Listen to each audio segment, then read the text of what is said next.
Hello అండి అందరికీ welcome to Vijaya's wonder. మరొక మంచి సేవింగ్ వీడియోతో అయితే నేను మీ ముందుకు వచ్చినానండి. ఇంకా ఈరోజు వీడియో ఏమిటంటే, ఒక మధ్యతరగతి ఇల్లాలుగా మనం మార్చుకోవాల్సిన కొన్ని అలవాట్లు, పద్ధతులండి. ఇంకా ఈరోజు వీడియో అయితే చాలా బాగుంటుంది. ఇందులో కొన్ని నేను టిప్స్ చెప్తాను. ఏమేం పద్ధతులు మనం మార్చుకుంటే బాగుంటుంది, ఏమేం పద్ధతులు మనం అలవాటు చేసుకుంటే బాగుంటుంది అని ఈ వీడియోలో చెప్తున్నాను. వీడియోని అయితే ఎక్కడా స్కిప్ చేయకుండా చివరి వరకు చూడండి. ఒక 10-11 టిప్స్ అయితే నేను చెప్తాను.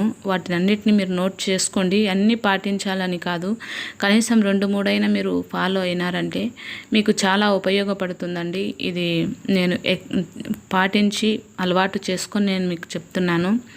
ఇంకా వీడియోలోనికైతే మనం వెళ్ళిపోదామండి. మొదటి టిప్ ఏమిటంటే, ఉన్న దాంట్లోనే సర్దుకోవటం అండి. అంటే ఎవరి దగ్గర చేయి చాగచ్చకుండా మనకు వచ్చిన జీతంలో నుంచే మనము మనీని సేవ్ చేసుకొని దాంట్లో నుంచే మనము మన పిల్లల భవిష్యత్తు కొరకని 100 లేదా 500 లేదా 200 ఇలా మనకు ఎంత స్తోమత ఉంటే అంతలోనే మనము సర్దుకొని మనం సేవింగ్ అయితే చేయాలండి. ఇది మొదటి టిప్. ఇది చాలా ఫస్ట్ నేను ఎందుకు చెప్తున్నానంటే ఇది చాలా అవసరం అండి. మనకు పొదుపు చేయాలనా అని అనుకోవద్దు. పొదుపు అనేది మన పిల్లల ఫ్యూచర్ గురించి ఇది ఉపయోగపడుతుందండి. ఇంకా రెండవది వచ్చేసి, మనము ఇంట్లోనే టిఫిన్, స్నాక్స్ ఇలా ఇంట్లోనే ప్రిపేర్ చేసుకోవాలండి. కొద్దిగా అలసటగా ఉందని చెప్పి మనం బయటికి వెళ్ళి టిఫిన్, టీ అలా చేసినామంటే, మనకు ఇప్పుడు ఇడ్లీ వడ కావాలన్నా కనీసం 60 రూపాయలలాగా అట్లా ఉందండి. నాకైతే తెలియదు పెద్దగా, నేను వెళ్ళను కాబట్టి. నాకు ఎంత కష్టమైనప్పటికీ నేను ఇంట్లోనే టిఫిన్ ప్రిపేర్ చేస్తానండి. ఇంకా తర్వాత స్నాక్స్ కూడా ఈవినింగ్ మనం ఇంట్లోనే ప్రిపేర్ చేసుకోవడం వలన మనకు హెల్దీ ప్లస్ మనకు మనీ కూడా సేవ్ అవుతుందండి. ఈ పద్ధతిని అలవాటు చేసుకోండి. నేను ఇది చాలా ఏళ్ళ నుంచి ఇలానే చేస్తున్నానండి. చాలా తక్కువ అండి మేము బయట స్నాక్స్ తెచ్చుకోవడం, ఇంట్లోనే ప్రిపేర్ చేసుకుంటాము. తర్వాత కరెంట్ బిల్లు, గ్యాస్ బిల్లు, సరుకులు, కూరగాయలు వీటన్నిటికీ ఎంత అమౌంట్ అయ్యింది అని ఈ నెల వచ్చిన బిల్లులన్నిటిని ఒక చోట పెట్టుకొని ఎక్కడ మనం ఎక్కువ డబ్బులు ఖర్చు పెట్టినాము అని చూసుకొని వచ్చే నెల ఆ ఖర్చును మనం తగ్గించుకోవడం అలవాటు చేసుకున్నామంటే ఎంతో కొంత మనీని అయితే మనం సేవ్ చేయగలమండి. మళ్ళీ కరెంట్ బిల్లు, సరుకులు, అదేవిధంగా గ్యాసు, కూరగాయలు ఇవన్నీ మనము ఎన్ని రోజులు గ్యాస్ వాడినాం మనము అని ఒక డేట్ వేసుకొని మనం చూసుకున్నామంటే మనకు వచ్చే నెల చూసి పొదుపుగా వాడుకోవడానికి ప్రయత్నం చేస్తామండి. ఈ పద్ధతిని అలవాటు తప్పకుండా చేసుకోండి. ఇంకా తర్వాత బట్టలండి.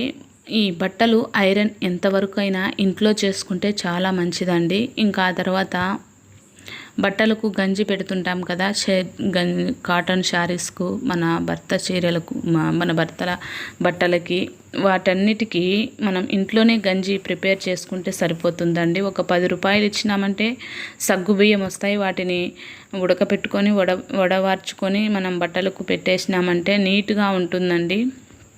ఇంకా ఈ టిప్ అయితే మీరు ఫాలో అవ్వండి. ఈ పద్ధతిని ఫాలో అవ్వండి. మీరు ఒక్కసారి ఇలా చేసినారంటే మళ్ళీ ఇదే బాగుంది అనిపిస్తుంది. కొంచెం శ్రమ అయినప్పటికీ కొన్ని పద్ధతులు మనం తప్పదండి పాటించాల్సిందే, అలవాటు చేసుకోవాల్సిందే. ఇంకా ఆ తర్వాత Google pay, PhonePe, credit card వీటన్నిటి నుంచి మనం కొద్దిగా దూరంగా ఉండడం మేలండి. అంటే మీరు అనుకోవచ్చు లేకపోతే ఎలా అని, కానీ ఒకప్పుడు మన పెద్దవాళ్ళు సిద్ధపడి వెళ్ళేవాళ్ళండి. ఏదైనా తెచ్చుకోవాలంటే ప్రిపేర్ అయి వెళ్ళేవాళ్ళు, మాకు ఇంత డబ్బులు ఖర్చు అవుతుంది అని. కానీ మనం ఇప్పుడు గూగుల్ పే, ఫోన్పే ఉంది కదా అనేసి మనకు అవసరం లేని వాటిని కొని గూగుల్ నుంచి ఫోన్పే నుంచి అమౌంట్ను వేసేసి మనకు తెలియకుండానే ఎంతో డబ్బులు ఖర్చు అయిపోతుంది. అలా కాకుండా వాటిని ఎంత తక్కువగా వాడితే అంత మేలండి. మీరు ఒకసారి గమనించండి. క్రెడిట్ కార్డును కూడా మనం అందులో అప్పు తీసుకొని వాళ్ళు టైం ఇచ్చింటారు. ఆ టైం లోపల మనం కట్టలేకపోతే మనకు డబ్బులు ఎక్కువ అనేది కట్ అయిపోతుందండి. అలా కాకుండా మనం అది మన దగ్గర లేకపోతేనే మేలు కదండి. మనకు అది సోర్స్ లేదని మనం దాని మీద హోప్ వదిలేస్తాము. అలా అన్నమాట. వీటి నుంచి కూడా కొంచెం దూరంగా ఉండే పద్ధతిని అయితే మీరు అలవాటు చేసుకోండి. ఇంకా ఆ తర్వాత ఫ్రిడ్జ్లోంచి తీసినటువంటి దోసపిండి, ఇడ్లీ పిండి వీటన్నిటిని మనము పాలు వీటన్నిటిని మనము ఫ్రిడ్జ్లోంచి అలా తీసి ఇలా వెంటనే స్టవ్ పైన పెడితే మనకు ఎక్కువగా గ్యాస్ అయిపోతుందండి. అలా కాకుండా మనం ఎప్పుడైతే చేసుకోవాలనుకుంటున్నామో అప్పుడు ఒక గంట ముందే బయట పెట్టేస్తే సరిపోతుంది. అలాగే రైస్ కూడా అండి, మనము కందిపప్పు, రైస్ వాటన్నిటిని ఒక గంట ముందే నానబెట్టుకున్నామంటే మనకు గ్యాస్ కూడా ఎక్కువ ఆదా అవుతుందండి. మనం అప్పుడప్పుడే మనం కడిగి పెట్టి వెంటనే వండాలంటే మాత్రము మనకు ఎక్కువ గ్యాస్ అయిపోతుంది. అలా కాకుండా మనం ముందే నానబెట్టేసినామంటే మనకు తక్కువ టైంలోనే అన్నం అనేది ఉడికిపోతుంది. మంచి హెల్దీ కూడా, బాగా అన్నం లోపల అంతా ఉడుకుతుందండి. ఇంకా అలాగే నేను ఎగ్స్ కూడా అండి, దాదాపు ఆల్మోస్ట్ చాలా సంవత్సరాలు అయిందండి.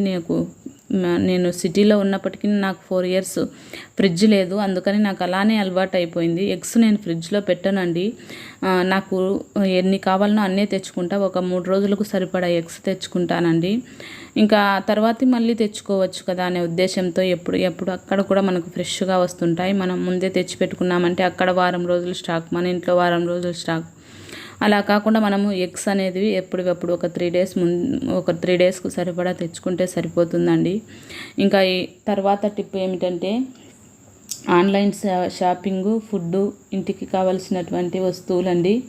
వీటి నుంచి మనం ఎంత దూరంగా ఉంటే అంత మేలు. ఆన్లైన్లో షాపింగ్ మనం ఒక్కటి కొన్నామంటే ఇలా స్క్రోల్ చేస్తూ వెళ్తుంటే ఏవేవో మనకు కనపడుతుంటాయి. ఇంట్లో వస్తువులు కూడా అండి, మనకు ఒక పప్పు కుక్కర్ ఉందంటే సరిపోతుంది. కానీ మనకు 2-3 పప్పు కుక్కర్లు, అన్నానికి ఒకటి, పప్పుకు ఒకటి, ఇంకొక దానికి ఒకటి, అలా కాకుండా ఎత్తి పెట్టడానికి ఒకటి, 4-5 పప్పు కుక్కర్లు కాకుండా మనకు ఒక్కటే పప్పు కుక్కర్ అయితే సరిపోతుంది కదండి. అన్నం హ్యాపీగా ముందే నానబెట్టుకొని మనం ఉడకబెట్టుకుంటే సరిపోతుంది. అలాగే మనం ఇంతకుముందు కత్తిపీటలతో కట్ చేసుకునే వాళ్ళమండి. ఇప్పుడు ఆన్లైన్లో చూడడం వలన చాపర్ అని, పీలర్ అని ఇలా మనం చక్కగా స్పూన్తో తీసిన అల్లం కానీ, మనకు అల్లం కూడా సేవ్ అవుతుందండి స్పూన్తో తీసినామంటే. అలా కాకుండా మనము ఈ చాపర్లని వీటన్నిటిని మనం ఉపయోగించడం వలన మనకు డబ్బు అనేది ఎక్కువగా అయిపోతుందండి. కాబట్టి ఆన్లైన్ షాపింగ్ మానుకోవడం చాలా బెస్ట్ అండి. ఇంకా తర్వాత రాత్రి మిగిలిన అన్నంలో మనము ఒక్కొక్కసారి ఎక్కువ వండేసుకుంటుంటాము పొరపాటున. అలా మిగిలిన అన్నంలో కొద్దిగా రాత్రే పాలేసి తోడు పెట్టేసినామంటే పొద్దునకంతా పెరుగన్నం అవుతుందండి. నిజంగా సద్దన్నం పెరుగులో నీళ్ళు పోసుకొని తాగిన వాళ్ళు కూడా ఈరోజు చాలా హెల్తీగా ఉన్నారండి. మనం తినే టిఫిన్లలో మాత్రం ఆయిల్ ఎక్కువగా వాడతాం కాబట్టి మనకే హెల్తీ లేదు. కానీ పూర్వం పనులకు వెళ్ళే వాళ్ళు కూడా పెరుగు వేసుకొని వాళ్ళు ఈరోజు చాలా హెల్తీగా ఉన్నారండి. ఈ టిప్పు మీరు ఫాలో అవ్వండి. రాత్రి మిగిలిన అన్నం అస్సలు పడేయద్దు. వాటిలో కొద్దిగా కాంచిన పాలు వేసి కొద్దిగా తోడు పెట్టేసినారంటే ఉదయానికి చాలా కమ్మగా ఉంటుందండి. ఇంకా ఆ తర్వాత మొబైల్ను, టీవీని చూసి కాలక్షేపం చేయకుండా ఆ సమయంలో మనము మన పిల్లలకు, మన భర్తకు బటన్స్ పోయింటాయి కదా, వాటికి మనము బటన్స్ వేయడము, వెల్లిపాయలు ఒలిచి పెట్టుకోవడము, కూరల్లోకి కావాల్సిన మసాలాలు, కొబ్బరి వీటన్నిటిని మనము ప్రిపేర్ చేసి పెట్టుకోవడము. టీవీ, మొబైల్ చూస్తే మనకు లేని కోరిక పుడుతుందండి.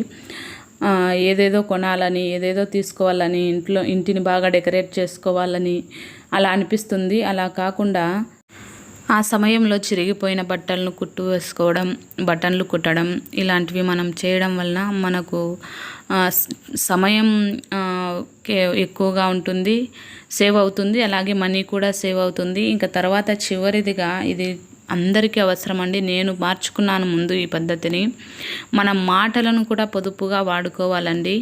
అంటే మనం ఎక్కువగా ఎవరితో అయినా మాట్లాడితే ఎక్కువ సమస్యలు వస్తాయండి. అలా కాకుండా మనం ఎంత తక్కువ మాట్లాడితే అంత జ్ఞానానికి మూలం కాబట్టి మనం చాలా తక్కువగా మాట్లాడాలండి. తక్కువ మాటలు మాట్లాడాలా, ఎక్కువగా పని చేయాలా. ఈ టిప్పు మాత్రం మీరందరూ ఫాలో అవ్వండి. మాటలను పొదుపు చేయడం కూడా చాలా అవసరం అండి. ఇప్పుడున్న సిచ్యువేషన్లో అవసరమైతేనే మాట్లాడాలి, లేదంటే మనం సమస్యను మీద తెచ్చిపెట్టుకున్నట్లే. ఇంకా ఈరోజు వీడియో అయితే ఇదేనండి. ఈ 10-11 టిప్స్ అయితే నేను మీకు చెప్పినాను కదా. వాటన్నిటిని మీరు ఏదో కొన్నన్నా కనీసం మీరు ఫాలో అయినారంటే మీరు ఎంతో కొంత డబ్బును అనేది సేవ్ చేస్తారనేది నా ఉద్దేశం అండి. ఇంకా ఈ వీడియో మీ అందరికీ నచ్చిందనే అనుకుంటున్నాను. నచ్చితే మాత్రం ఒక లైక్ చేయండి ప్లీజ్. సబ్స్క్రైబర్స్ తక్కువగా ఉన్నారండి. నేను అడగడం లేదని చేయడం మర్చిపోతున్నారు. వీడియో చూసి అలా వెళ్ళిపోకుండా దయచేసి విజయాస్ వండర్ ఛానల్ని సబ్స్క్రైబ్ చేసుకోండి. ఈ వీడియో మీకు నచ్చింటే కన్నా మీ ఫ్రెండ్స్కు రిలేటివ్స్కు షేర్ చేయండి. వీడియో చివరి వరకు చూసినందుకు కృతజ్ఞతలండి. ఇలాంటి మంచి మంచి సేవింగ్ వీడియోలతో మళ్ళీ వస్తానండి.